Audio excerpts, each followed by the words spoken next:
আমরা যে ছোটবেলায় স্কুলে যেতাম না? হ্যাঁ অবশ্যই। ছোটবেলায় আমরা যখন স্কুল যেতাম, আমাদের প্রথম অধ্যায় কি, ছাত্র আমাদের শিক্ষকরা আমাদের শিখিয়েছে কি, সর্বদা সত্য কথা বলি বা অলওয়েজ স্পিক দ্য ট্রু, মানে সবসময় সত্য কথা আমাদের বলতে বলেছে।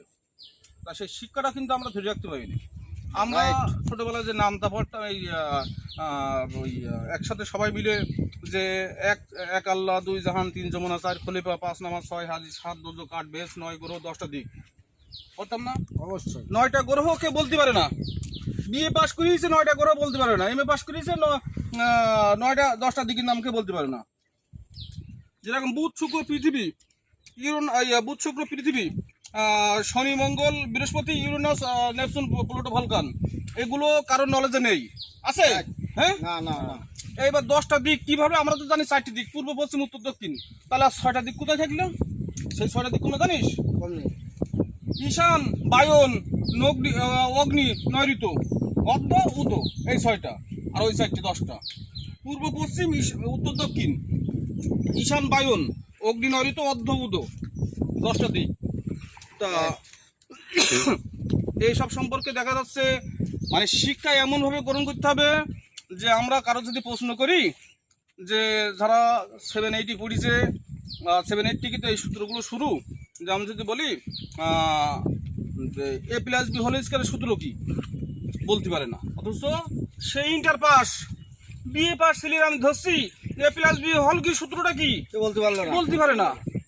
কি আসছে? তাহলে আমরা সে অলওয়েজ স্পিক দ্য ট্রু আমাদের কিভাবে হইলে সর্বদা সর্বদা মানে সত্যি কথা বলবো, আমরা শিক্ষাটা গ্রহণ করব, আমাদের সেই শিক্ষাটা হচ্ছে না, হচ্ছে? না না না। তা আমাদের সেইভাবে সেই মানে যে জিনিসটা করছি ফলো করতে হবে, আমরা যে কাজটা করবো সেটা শিখতে হবে, জানতে হবে এবং বুঝতে হবে। না জেনে না বুঝে কোনো কথা উপস্থাপনা করা যাবে না, কোনো কাজ করা যাবে না, তাতে বিপদের সম্মুখীন হতে হবে। Right right. আল্লাহ বলেছে তোমরা আমার ইবাদত করো এবং জমিনে ছড়িয়ে পড়ো, বিভিন্ন কাজে লিপ্ত থাকো, সেটা আমার নাম স্মরণ করিয়ে। সূরা কাউসারে আল্লাহ পাক বলেছে কি, ইন্না আতাইনা কাল কাউসার, হে নবী আমি তোমাদের উপরে হাউজে কাউসার দান করেছি। সুবহানাল্লাহ সুবহানাল্লাহ। ফাসাল্লিলি রাব্বিকা ওয়ানহার, ফাসাল্লিলি রাব্বিকা, তোমরা রবের স্মরণ করো, আমার স্মরণ করো। আল্লাহ বলেছে আমার স্মরণ করো, অনহার এবং অনহারদের দান করো। ইন্না শানিয়াকা হুয়াল আবতার, নিশ্চয়, ইন্না শব্দের অর্থ হচ্ছে নিশ্চয়, আমি আল্লাহ তোমাদের সাথে থাকবো। সুবহানাল্লাহ সুবহানাল্লাহ। আল্লাহ স্মরণ করে আমরা কাজ করতে বেরোইছি, আমাদের কাজটা যেন সাকসেস হয়। বন্ধুরা আমাদের জন্য দোয়া করবেন। আমাদের কথাই দেখাচ্ছে, কথা বলতে গেলে অনেক ভুল হয় এবং কাজ করতে গেলে অনেক ভুল হয়, মানুষ মাত্রায় ভুল হয়।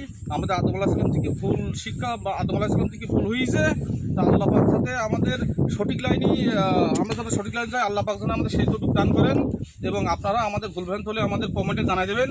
আমাদের চ্যানেলটা, আমাদের এই আমার গ্রামীণ ব্লগে শেয়ারটা করবেন এবং কমেন্ট করে আমাদের জানিয়ে দেবেন আমাদের কোনটা উচিত হচ্ছে আর কোনটা উচিত হচ্ছে না। আমাদের সুস্থতা, ধরো আমরা সুস্থ থাকতে পারি, আপনারা যাতে সুস্থ থাকেন সেইভাবে আল্লাহর কাছে ফরিয়াদ করি, দোয়া করি। আল্লাহ আমাদের সবাই মঙ্গল কামনা করুক। খুদা হাফেজ।